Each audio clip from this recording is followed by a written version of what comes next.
Bismillah ar-Rahman Rahim. Assalamu alaikum, dear students. This is Fahadullah Khan. I welcome you all to your first lecture on nuclear physics.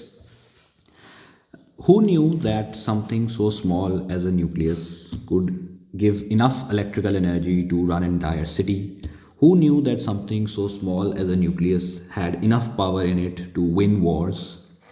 The nucleus is something that is often not talked about when we study matter and when we study physics until the very end.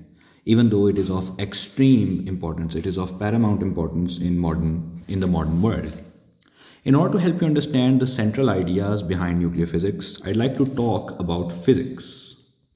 Remember that physics is about the interaction between two things, and those two things are matter and energy.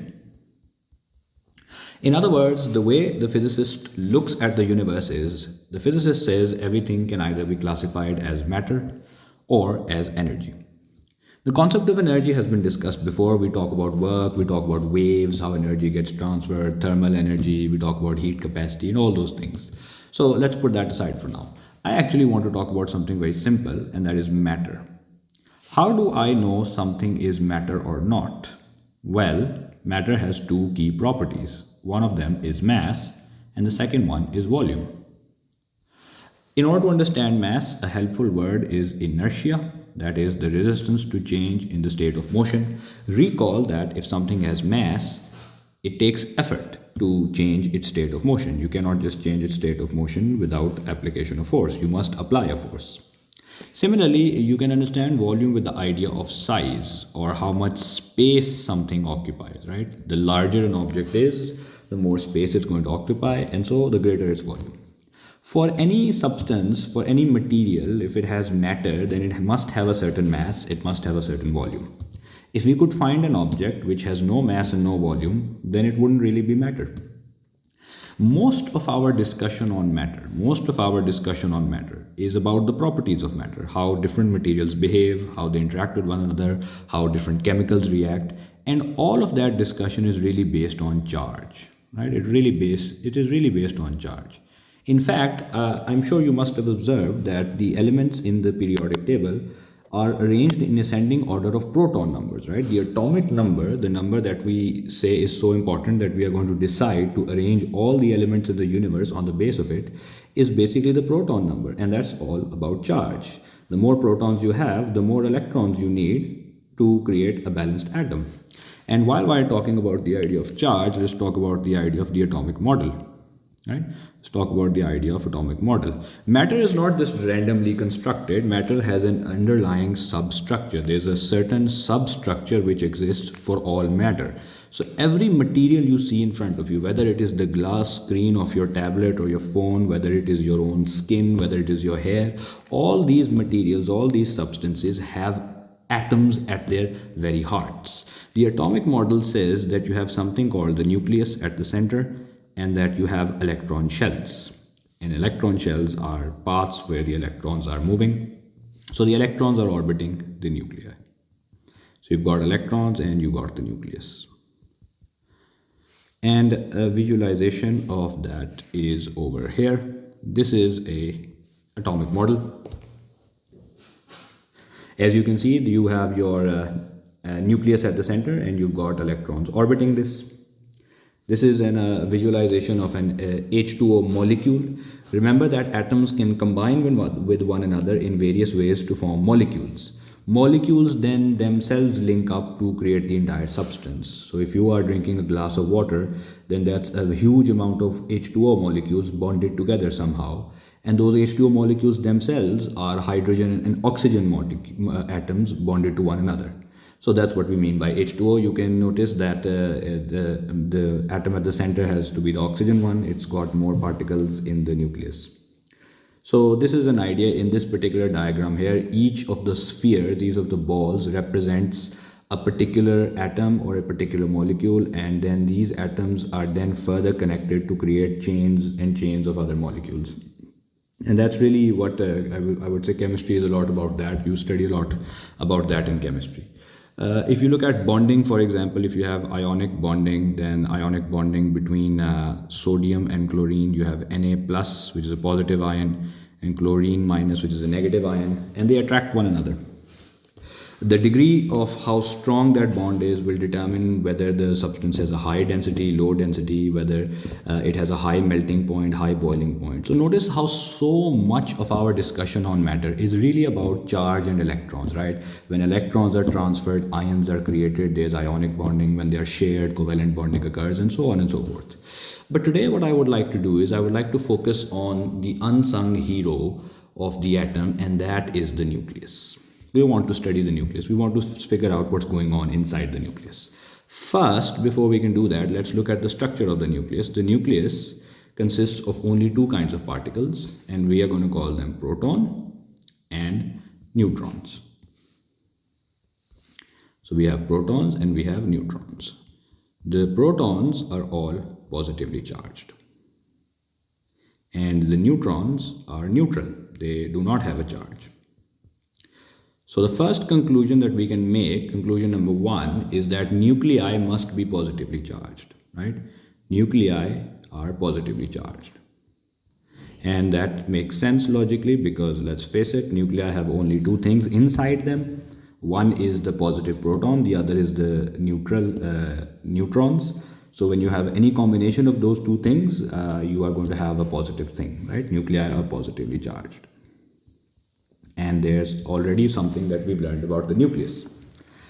In order to further study nucleus, it's very important that we learn something called nuclide notation. We need to know how nuclei of various different elements can be represented. And this is going to help us a lot when we do numerical questions related to nuclear reactions, nuclear fission, nuclear fusion, and all those nuclear processes. So nuclide notation, what do we mean by nuclide notation? Let's take an example, and the example that I'm going to start off with is a very important example actually. I'd like you to remember it, and that is a helium nucleus. A typical helium nucleus has two protons and two neutrons, right? A typical helium nucleus has two protons and two neutrons. Therefore, we can represent it as He for helium, 4 on top and 2 on the bottom. In general, the number on the bottom is called the atomic number, and this is also sometimes called the proton number, right? This is also called the proton number because it tells you how many protons the particular nucleus has. The number on the top is often called the mass number, and it is also called the nucleon number, right? How many nucleons you have. Nucleon means all the particles inside the nucleus. So basically all the protons and neutrons. The mass number is 4, and that tells me that there are 4 total things inside a helium nucleus. The atomic number, the proton number, is 2. That means there are 2 protons. Therefore, I can deduce that there must be 2 neutrons. So this is a summarized way of writing things down when it comes to nuclei. A helium nucleus has a special name which I would like you to remember. A helium nucleus is called an alpha particle. Alpha particle, and the symbol is like this, right? Make sure you practice out the symbol so you know how to write it down. A helium nucleus is often referred to as an alpha particle. I say helium nucleus, I don't mean the helium atom. I've taken out the electrons and put them away. I am just talking about the helium nucleus. Remember that this is nuclear physics, so we want to have a great discussion on the nucleus itself. Let's say we have magnesium, and we have a magnesium nucleus. So that could be written as Mg1224. So the question is, how many neutrons and protons does this have? Well, the atomic number tells me that it must have 12 protons, and since I know the mass number to be 24, therefore 24 minus 12 is 12 neutrons. Nuclei come in many different varieties, and therefore we have something called an isotope. We have something called isotopes. So iso means same. Isotopes are essentially elements with the same proton number, with same proton number, the atomic number, but a different number of neutrons. Therefore, mass number would be different. So we just had a magnesium in front of us. What if we had 2512 magnesium? Then this would have 12 protons and 13 neutrons. What if we had 2612 Mg? Then this would again have 12 protons but 14 neutrons, right?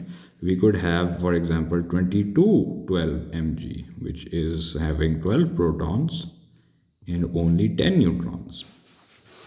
I want you to observe that the proton number, 12 protons, 12 proton, 12 proton, that is what is used to identify a substance. Because you see, charge is so important. Charge determines most of the chemical properties. And therefore, we arrange everything on that basis. So even if you have different number of neutrons, we are still going to call you magnesium provided you have 12 protons.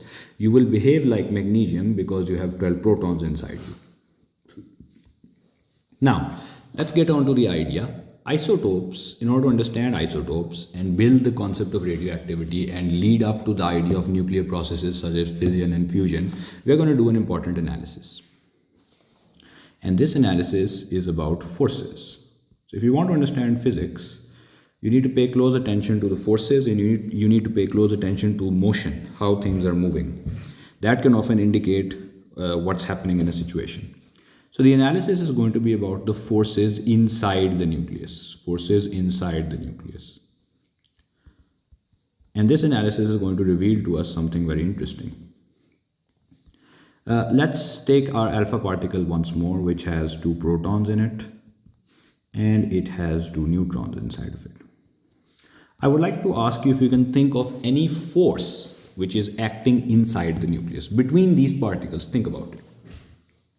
Most students would say that, sir, the protons must exert a force on one another. They have charge, their charges interact with one another, they affect one another. And the protons must be, are they going to be attracting or repelling? They must repel one another. They must repel one another. And what's the reason for this? Well, remember your concept, like charges repel. Charges exert forces in such a way so that they would eventually balance out. Positive charges would attract negative ones so that you can get some sort of equilibrium. You can get some sort of balance. That's how the universe tries to work, right? The universe tries to restore balance. The protons must repel one another because they're both positively charged. This means that we have an interesting question in our mind. What exactly holds the nucleus together?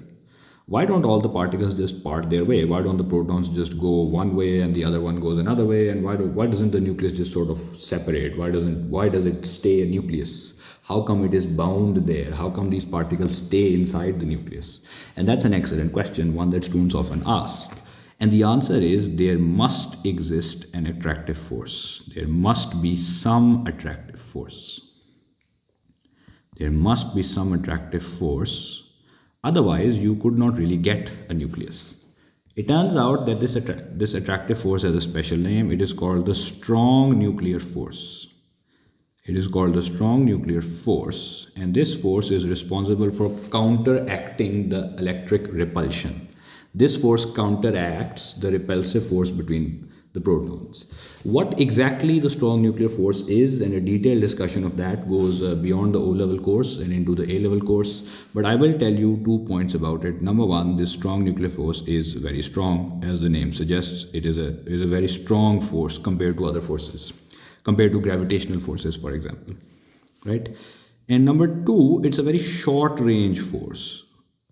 And short range force means that this force does not act over long distances, right? So this force which exists between the nucleons, between the protons and the neutrons, this force is short range. They have to be very close together, right? The particles have to be very close for this force to affect them. Otherwise, this force is not going to be effective. Therefore, strong nuclear forces come into play when we have nuclei, when the protons and neutrons are very close to one another. That's why these forces exist at those particular situations. And that's what holds the nucleus together. That's what binds the nucleus together, right? The strong nuclear force allows us to bind all the nucleons together.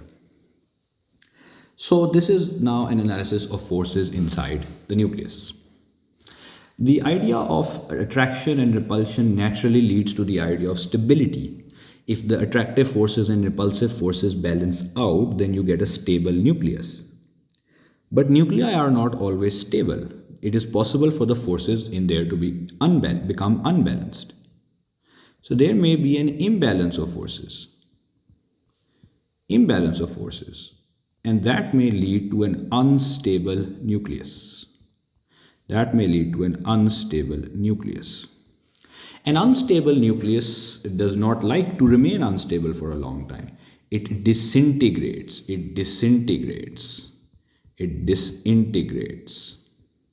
In other words, it breaks down. It disintegrates until it becomes more stable. It wants to become more stable than it was before. And so therefore, there is going to be some disintegration. This is what we mean by radioactive decay, and this is where we develop the concept of radiation. Radioactive decay. It is the disintegration, right, of unstable nuclei,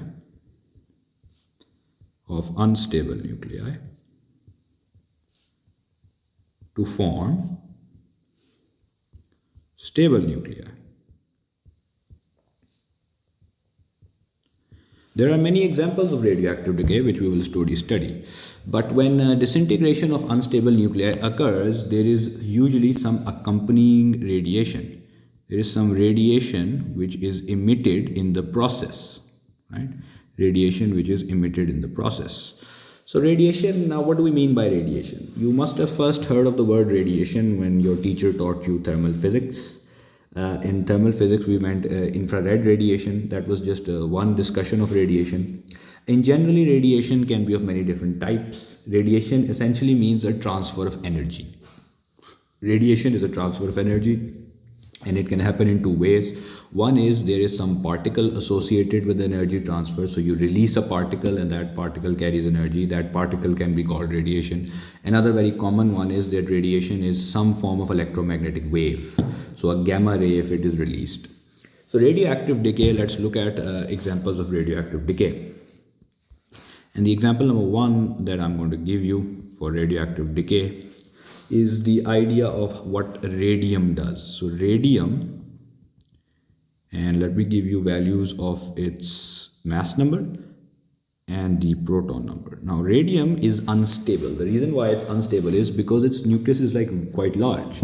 It has 226 particles inside it. It's very hard to balance all the forces there.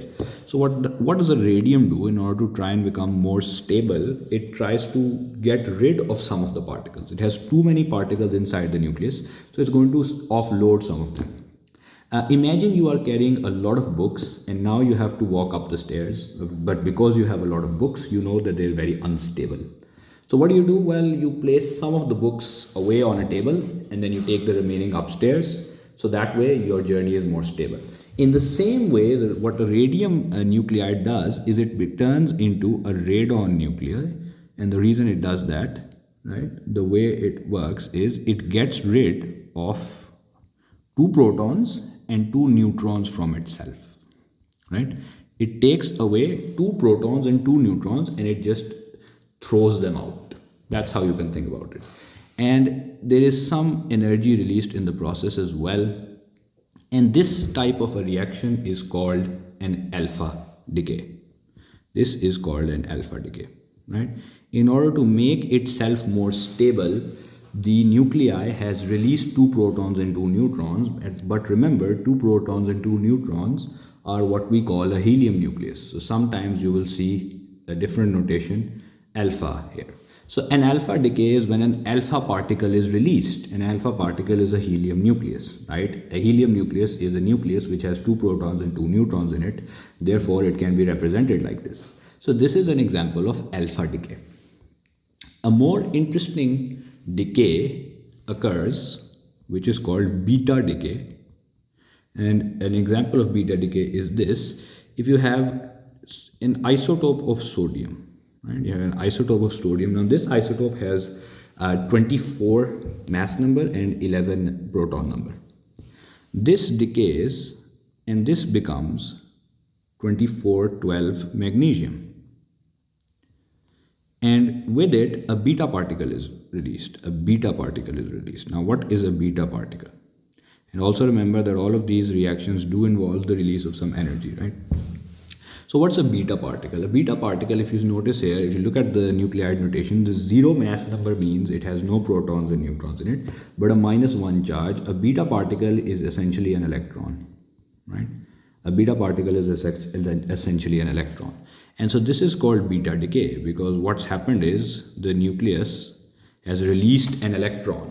Now you might be thinking, wait, where do electrons come from? Electrons are outside the nucleus. They should have no business with the nucleus.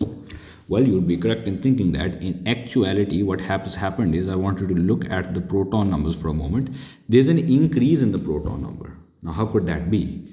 The reason for that is that in beta decay, what actually happens is that a neutron has converted into a proton and an electron, right? Into a proton and electron pair, and the electron is emitted, whereas the proton stays inside the nucleus. As a consequence, because initially you had, let's say, if you had 13 neutrons and 11 protons, which is how you get the 24 mass number. Now you have magnesium, which has 12 neutrons in it and 12 protons in it. So the mass number is the same, right? The mass number is the same. You still have 24 particles inside the nucleus. But what's happened is one neutron has converted itself into a proton and electron pair, and the electron is emitted. At this stage, students often get worried as to how this conversion happens. The truth is that neutrons and protons are themselves made up of smaller particles, right? Neutrons and protons are made of smaller particles called quarks, right? Quarks can be a bit difficult to pronounce.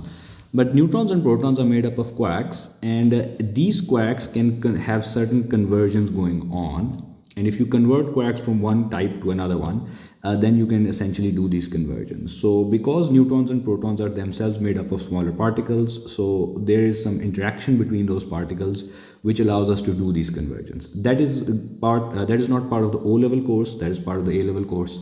So we don't need to have a detailed discussion as to how exactly that happens. But just remember, in beta decay, what happens is a neutron is converted into a proton and electron, and the electron is ejected out of the nucleus. So this is our second example. A third example is what we call a gamma decay. A third example is what we call a gamma decay, and a gamma decay is comparatively much simple.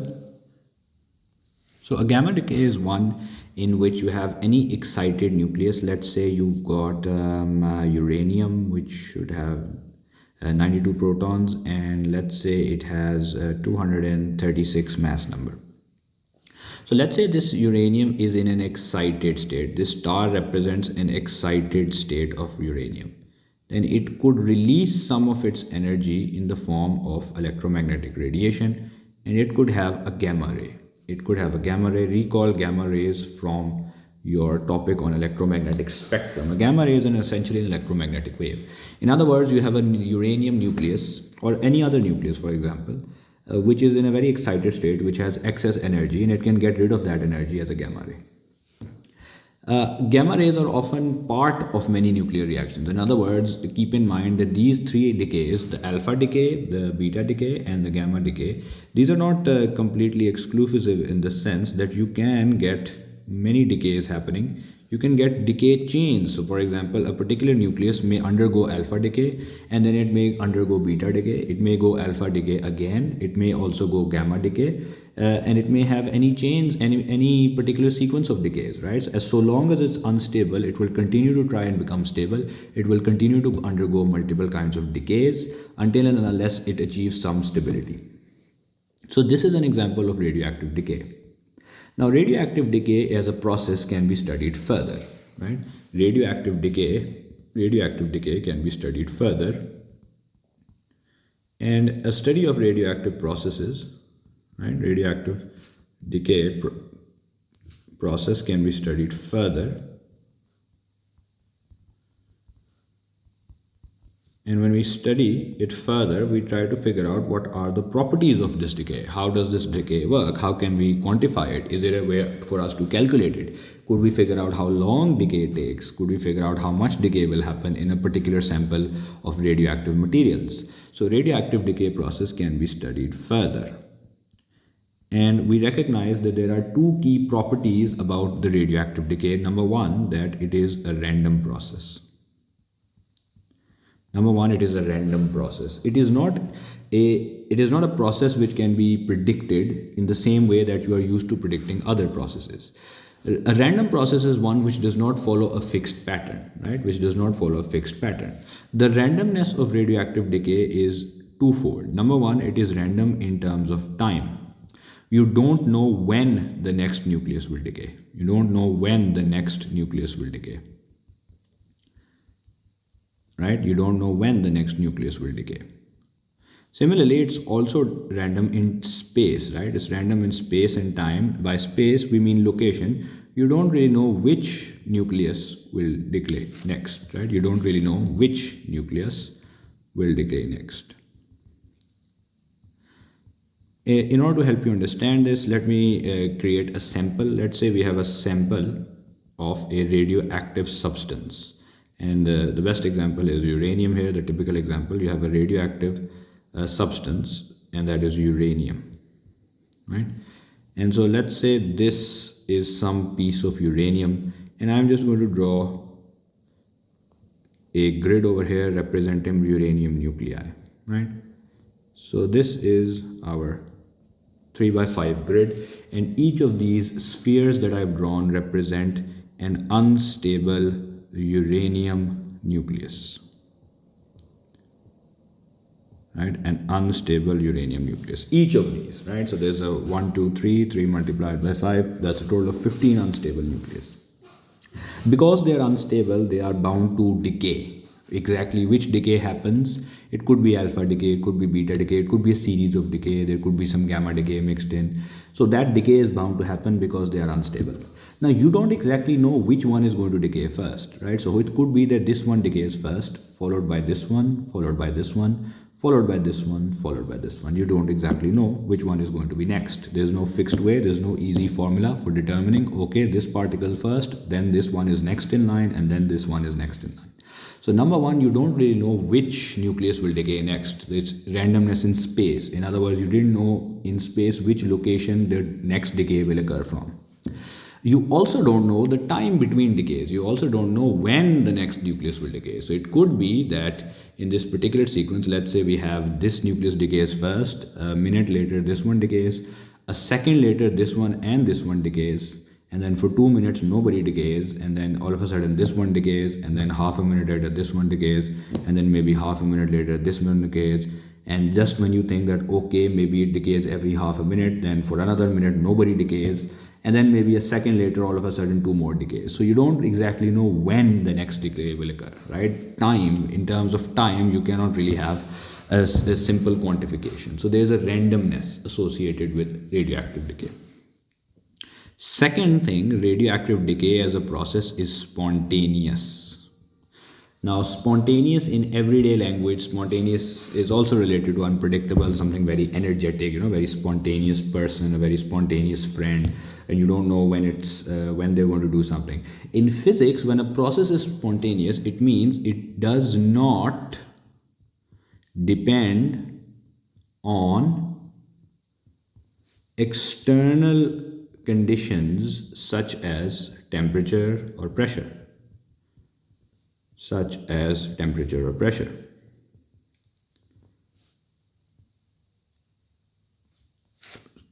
So what that means is you cannot just say that, okay, let's heat this sample of uranium up and it will decay faster. You cannot actually say that. It may decay faster or it may not decay faster. That's all random. You don't exactly know when the next decay will occur or where or which nucleus will decay next.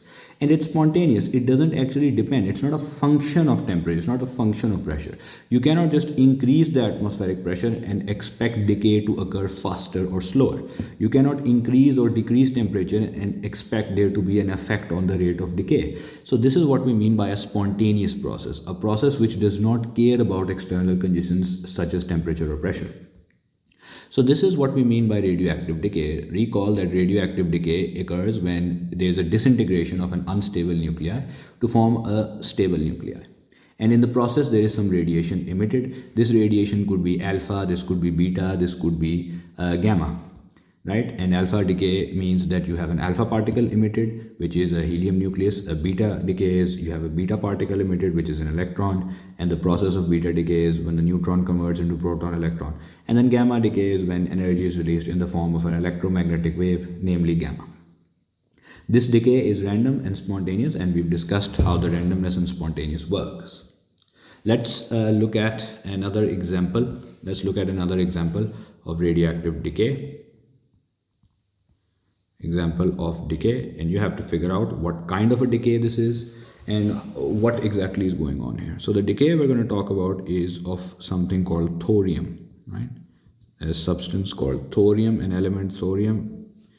And what happens is it decays to form another substance, right? It decays to form radium. But I am not going to tell you what the numbers are. In fact, I have left those missing, and I'm going to put a question mark over here. But we do know that the decay is an alpha decay. We do know that the decay is an alpha decay. So can you predict what these numbers are going to be? Can you predict what this mass number is going to be? Can you predict what the atomic number is going to be? Right? So let's do some simple calculations here. Pause the video and see if you can predict. Okay, so I hope you tried it while you paused it. Let's get back, and now I'll help you understand how we actually determine these numbers. So by conservation of mass number, you cannot have more mass number after the reaction than before the reaction, right? So the mass number before is 232. In other words, we can say that if this is the mass number over here, and this mass number has to be of a certain number, let's say, which has to be 228, so that if you add 228 and plus 4, you get 232, right?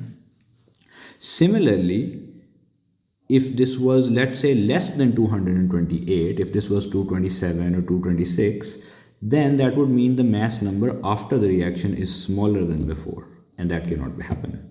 Similarly, if this number here was, let's say, 230, 231 or 235 or some number larger than 228, it would imply that you have more mass number after the reaction, after the decay has occurred, than you had previously, and that cannot happen. The same is the case with the proton number, the atomic number, right? You have 88 plus 2 is equal to 90. This has to be 88, right? If this was less than 88, then that would mean that the atomic number is not the same as before, and that would imply that charge was not conserved, right? This is a consequence of conservation of charge. The total amount of charge before and after the reaction must be the same. So there's a total of 90 protons before. That means the total charge is 90. And afterwards, there are 88 protons here and 2 protons in this alpha particle. That is a total of 90. That is a total of 90 protons again, right? So you have to have a conservation of charge. You cannot just destroy charge, and you cannot just create charge. If this number here was, let's say, 90 itself, and this was also 90, the problem would be there were 90 protons here first, and now there are 90 here and 2 here. So that would mean you've created charge all of a sudden, right? That would mean that you have 92 protons after the reaction, and that's not possible. In general, we can often write for any particular atom, for any particular nuclei. Let's say you have a nuclei which you don't know, an unknown nuclei. You can write X in front of it. So we usually write AZX, where A is the mass number, right? Where A is the mass number and Z is the atomic number. which is the proton number, right? So if you have alpha decay in general, you have to think about this generally now. If you have alpha decay, let's say I write alpha decay here, then you definitely know that the nucleus X is going to convert into nucleus Y, which is a different nucleus now because it's lost 2 protons and 2 neutrons. So since it's lost 2 protons, we can write Z minus 2 over here. And since it's lost 2 protons and 2 neutrons, its mass number should have decreased by 4. And with it, you have 4 to alpha, and with it, you have some energy being released. Right. So alpha decay, the general equation, the general reaction for alpha decay, this is what it looks like. If the atomic number, if the mass number is A before, then it will become A minus 4 afterwards because 2 protons and 2 neutrons have been lost. Similarly, Z is representing here the number of protons. So since it's lost 2 protons, it becomes Z minus 2. It can be a bit challenging at first because you might be thinking, okay, for mass number, why don't we have M? For proton number, why don't we have P? That's all fine, but we have these conventions in physics. They can be a bit confusing and challenging sometimes, but this is the kind of symbol that you will see. For beta decay, can you figure out what the general equation for beta decay would look like, right? For beta decay, let's say you have a nucleus X, which has a mass number A and a proton number Z. When it undergoes beta decay, what do you think happens? Well, its mass number does not change, right? Its mass number does not change. That's because a neutron converts into a proton and electron pair. So you have one less neutron, but one more proton. And therefore we write Z plus 1. It has one more proton. But beside it, you have this thing called the beta particle, which is an electron, which has been released. And notice that Z plus 1 and this is minus 1. So the total number of charge balances out. The total number of charge, let's say, was Z before, right? Let's say you've got the total number of charge as Z before. Now this becomes Z plus 1, but then you have a minus 1 to compensate for that. You have a minus 1 to compensate for that. And the mass number hasn't changed because an electron has no mass number, right? An electron has very little mass, and the mass number is specifically for protons and neutrons. So electron will not have any mass number. So therefore, these two equations, if I write beta decay over here, right, this is how alpha decay and beta decay will generally work. So far, what we've discussed is that we've talked about a lot of the key ideas in nuclear physics. We talked about that matter has certain properties, and these properties are based on charge. We talked about the atomic model, and things like ionic bonding and so many other things really depend on charge, which is really dependent on the electrons. But let's get rid of the electrons. Let's talk about just the nuclei. The nuclei has protons and neutrons in it. Our first conclusion was that the nuclei must be positively charged. Then we talked about nuclide notation, how we can represent nuclei. For example, for 2 helium, this is how we represent a helium which has 2 protons and 2 neutrons. A helium nucleus is called an alpha particle. We talked about a magnesium nucleus, 1224, that's how we write it. We talked about isotopes and how the proton number is important because that's what really defines the particular element, but then you can get different numbers of neutrons. And then we talked about the forces inside the nucleus. We said that, okay, there has to be repulsion, but if the nucleus is to stay a nucleus, there has to be some attractive force. We said that this is called the strong nuclear force. We discussed 2 key properties about it. And again, strong nuclear forces themselves are not part of the O-level course, so we don't go into much detail there. Whenever there is an imbalance of forces inside the nucleus must become unstable. And if it's unstable, it cannot maintain itself. It will disintegrate, it will break down, it will release something, right? That released thing, that is the radiation, right? That is the emission. That is what is the dangerous thing whenever you talk about radioactivity and dangerous radiation. And so as a consequence of that release, the nuclei will become more stable than it was before. This does not mean that it will no longer be unstable, but that it will be less unstable, right? It is more stable than before. It is in a better situation now than it was before as a consequence of the radioactive decay. And this is how we define radioactive decay to be the disintegration of unstable nuclei to form stable nuclei, and there is radiation emitted in the process. We discussed 3 examples: alpha decay, beta decay, and gamma decay. And I explained what happens in beta decay, how a neutron converts into proton-electron pair and the electron is emitted. So a beta particle, if you ever hear the word beta particle, that's an electron. We talked about gamma decay as well, that's just a release of energy. And we also discussed that, okay, many of these decays can occur in sequences, in chains. So you may have alpha decay, then beta decay, then alpha decay. So nuclei can continuously undergo decay in a bid to become more and more stable. We talked about the radioactive decay process, that it can be studied further. It is random and spontaneous, right? Random in time, random in space. You don't know when the next nucleus will decay, and you don't know which one will decay next. And it's spontaneous. It doesn't depend on external conditions such as temperature, pressure. You cannot just vary temperature and expect to change the rate of radioactive decay. Decay won't become faster or slower just because you changed some external condition. Then we talked about numerical example. We talked about how you have to figure out the missing numbers, right? And that's just some addition and subtraction. And this was in particular alpha decay. I talked to you about the way we represent these reactions, these radioactive decay, alpha decay, beta decay, and how we look at the numbers and how we represent them. A becomes A minus 4, Z becomes Z minus 2 when you have alpha decay, and for beta decay you have A stays A, but Z becomes Z plus 1. So that was your first lecture on nuclear physics.